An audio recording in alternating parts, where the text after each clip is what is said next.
In this video, I'm going to show you how we use Claude and SE Ranking's MCP together to run keyword research and content optimization faster. And I'm also going to be pretty direct about where AI stops and where you should be taking over.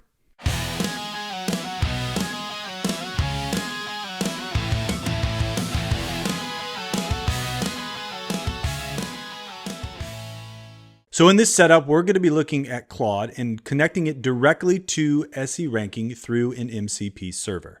Now, MCP stands for Model Context Protocol. And without getting too deep into the weeds, MCPs are just the standardized way for AI models to talk directly to your tools without you manually exporting and pasting your data in and out of these different tool sets. So before I show you what you can do, I really want to establish something pretty clearly. This workflow is not autonomous. Claude is reviewing your data and then helping you think through it. It's not writing it to your site and publishing your content or really making changes to anything. While it can do that, that's not what we're going to be covering in this video, and I honestly highly don't recommend doing that. Every output is a recommendation for a human to review and to act on. And this is actually by design and not by accident.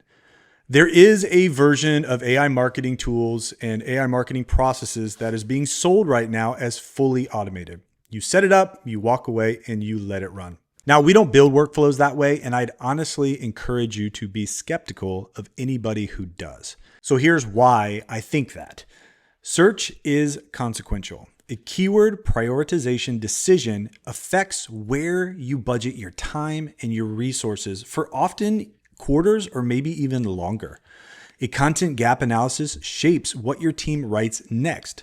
See, these are judgment calls that require context, and it's usually something that AI doesn't have fully. Now, you can add a lot of context to these LLMs in order to make them perform tasks better, but having a human in the loop is critical to making sure you get the right results and not just publishing more AI slop. The AI's job in this workflow is to handle the mechanical parts, pulling the data, structuring the data, surfacing patterns, so that you can spend time on the parts that actually require human judgment. I also want to touch really briefly on security. This is something you need to understand before you connect any MCP to a tool that manages client data. The SE Ranking MCP has over 160 tools, and this includes read operations like pulling keyword data, running reports, and analyzing the SERPs. But it also includes write operations like adding keywords to a project, updating your settings, or deleting audits. Now, that's not a reason not to use it, but it is a reason to be deliberate in how you use it. When you run a workflow, Claude is pulling data to inform a decision. We're not going to be prompting Claude to modify anything back in SE Ranking. Now, that's definitely something you can do, and if you're an advanced user and you know what you're doing and you feel comfortable doing it, by any means do that. So for this video, we're not prompting Claude to modify anything in SE Rankings. That boundary is going to be set by how you structure your prompts and what you authorize in the conversation. It's not a technical permission wall. And again, this is exactly why a human in the loop matters. You need to know what your AI is capable of touching, and you need to be the one that's deciding what it actually does. Okay, one last thing before we get into the demo. This is about scope and what you put into these systems. When we do competitive research, we often will crawl competitors' websites. That's a standard practice, and there's nothing really wrong with it. But the line is how you're doing it. Pulling publicly available ranking data through SE Ranking is fine. Scraping your competitors' sites in ways that violate their terms of service or attempting to manipulate data that you don't own is not fine. The fact that an AI can automate something faster doesn't change whether you should be doing it in the first place. Now, when you're working on your own website, your own brand, or even a client, only run Claude against data and properties that your client or your boss has explicitly authorized you to access. That should already be true of any workflow that you're doing. AI doesn't create a new exception. Now, one thing that doesn't get talked about enough is that what you put into these systems matters. Before you paste a business document, a client brief, proprietary content strategy, internal performance data, or anything else into an LLM, you need to stop and ask who owns that data and where it goes. Most enterprise AI tools have some kind of data retention policy. Some of them store inputs, some of them use those inputs for training. So while you have been given access to these docs, the AI vendor has not explicitly been given access to those docs. So a good rule to follow, if your client wouldn't want that information showing up somewhere else, don't put it in the LLM prompt. Anonymize as much as you can. Use the tool for reasoning and analysis, not as a filing cabinet for sensitive data. This is one of the biggest unspoken risks in AI-assisted marketing right now, and it's worth being explicit about with your team or anybody you're working with to make sure that you don't make this mistake. Because if you do put this kind of stuff that shouldn't be in these systems in them, it's very hard to walk it back. All right, with all of that set in place, now it's time to actually get into what does this workflow look like. So before we can use the MCP server inside of Claude, we've got to connect SE Ranking to Claude. Now, this is the documentation. Before we can leverage the MCP, we have to connect it to Claude. This is the documentation found on SE Ranking's website. They've got some upcoming webinars. You want to check that out. As you can see here, they talk a little bit about the MCP and give you the general overall instructions. Really what you need to do is open the connectors page with inside of your Claude and then add SE Ranking as a custom connector, give it a name and point to their remote MCP server. Now they've made this a lot easier. Early days of MCP, you had to have your own local servers for most of these tools to work. And if you have a custom one, you still have to do that, where you've basically got to set up your own MCP server and push your tools through that. But when they've got a remote server like this for us to access, we just copy the URL, we paste it into that server URL input inside of Claude, and we're ready to go. Once you've done that, you'll authorize it through your own Claude instance. It'll just give you a little button. You'll click that button and it'll have you sign into your SE Ranking account. Now, in order for this to work, you have to have API enabled. All right, with that context in place, let's look at what an actual workflow may look like. So the scenario could be you need to understand where you stand with your target keywords. You need to identify some of the competitors that are ranking and figure out which existing pages have the most room to move. Now, normally you'd have to go into SE Ranking and run a number of different reports, export those spreadsheets, and then compile that all together and maybe run it within your LLMs to help you get more information about it. But with the MCP connected, it's actually just a conversation, and every output is something you can review before you do anything else. Once you have SE Ranking connected to Claude, there's a number of ways that you can connect it to the research you're doing. Go ahead and put @SE Ranking, and then we're going to be doing some keyword research here. So here's the prompt. Pull the keywords for SMAmarketing.net, show me the volume and difficulty, and flag anything sitting between positions 5 and 15.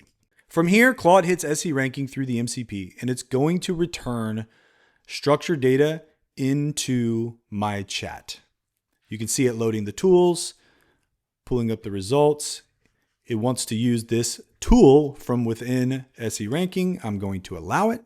So after a few minutes, Claude's going to pull all of this data. It's going to do some of this analysis. It's going to use different tools to pull in that information we needed and then answer the question that we asked it to do, which was to prioritize some of these pages and flag them for us. You can see it's pulled 74 keywords. Positions 1 through 4, there's 23. It flagged 51 in those positions 5 to 15. The average difficulty is 29 out of 100. It's given me a way to actually filter this data, which is really cool. These tools are getting so much smarter.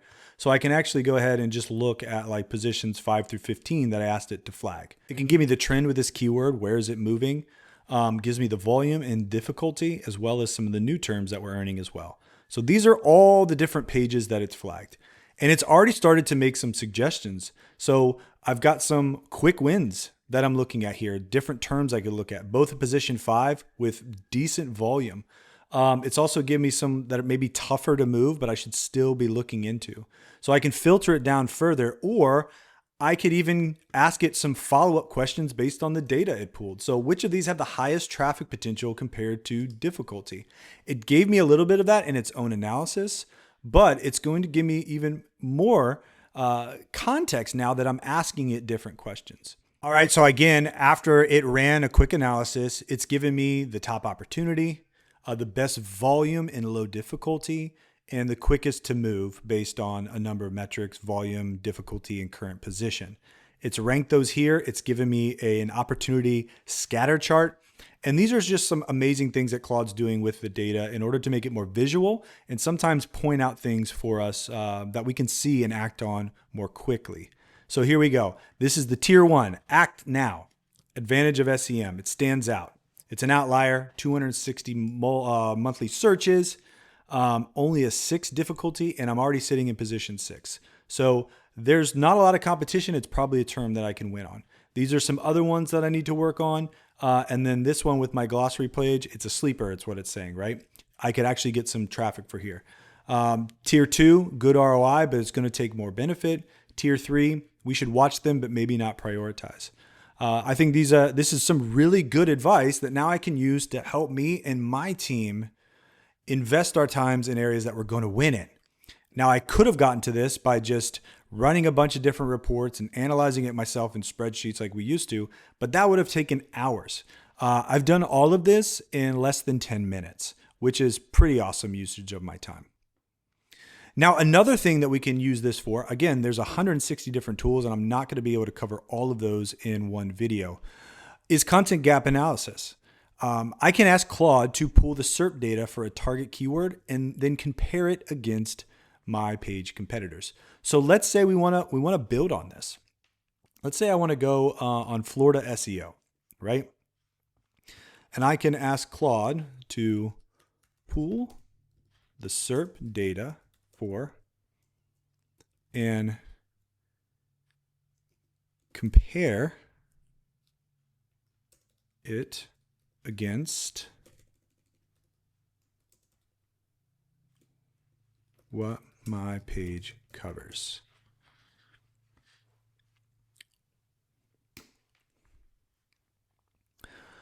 So Claude's actually going to use a number of tools here. It's going to use SE Ranking to pull the SERP data.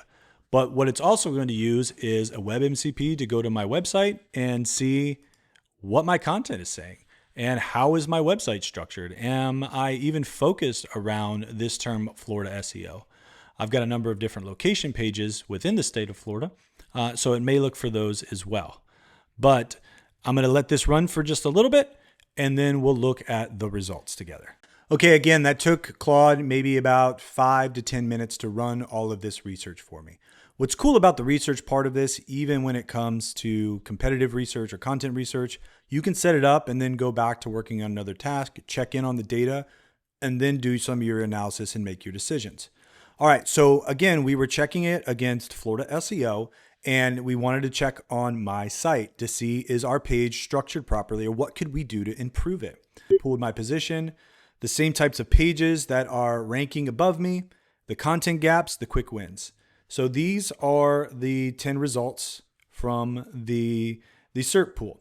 So agency homepages here, a directory, 2 more agency homepages, my page, agency page, a couple more directories, and a list post down here.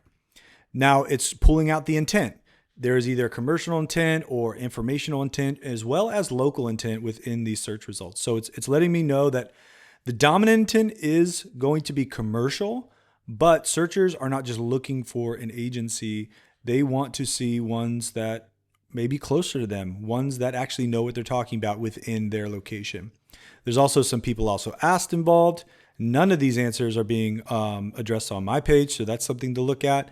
And then also looking at the related search results, specific queries within locations like Miami or Orlando. Then it's going to pull missing topics, thin sections, structural patterns, and where my page isn't matching against the search results. So no pricing, no city depth information, no FAQ or people also asked.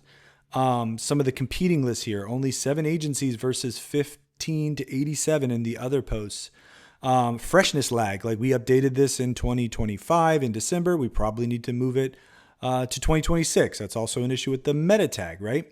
So it's giving me a list of things that we can do in order to improve this page. Now, I don't just say, Claude, fix that page, upload it, and do everything for me. No, this output goes to a human. A writer is going to review it, and our team's going to decide what's worth acting on and what edits actually need to be made. Claude has identified the gap, and now a person can close that. This handoff is not a limitation. It's part of the point of the workflow. We want to make sure that we're doing things with a human in the loop. But the value here isn't just about speed. It's that the mechanical work is going to be cleaner. Because we have less manual reformatting, it also means that we're going to have fewer transcription errors. A structured data gap analysis is more useful to a writer than a paragraph of notes. The input that you give to your human decision makers gets better. That's the right framing for this type of tool. Not AI does your SEO. AI makes the work your team does more informed and less time consuming. So what do you need to do to get this started so you can test it out on your own? You need an SE ranking account with API access. Then you need to follow the instructions on their MCP support page. Essentially, you're copying that remote server into a custom connector inside of Claude. The last thing you're going to need is a clear internal agreement on what the AI is authorized to do and what requires human review before anything moves forward. That last one isn't technical, but it's a conversation you should be having with your team before you deploy any type of AI workflow into your marketing stack. The goal here is not to remove people from the process. It's to make the process worth their time. AI handles the retrieval and the pattern recognition. You handle the strategy, the judgment, and the final call. If you want to see this applied to a different SE ranking workflow like backlinks, technical analysis, rank tracking, let me know in the comments and I'd be happy to do a video on that specifically for you. And as always, if you found this helpful, please give us a thumb up and a share. And until next time, happy marketing.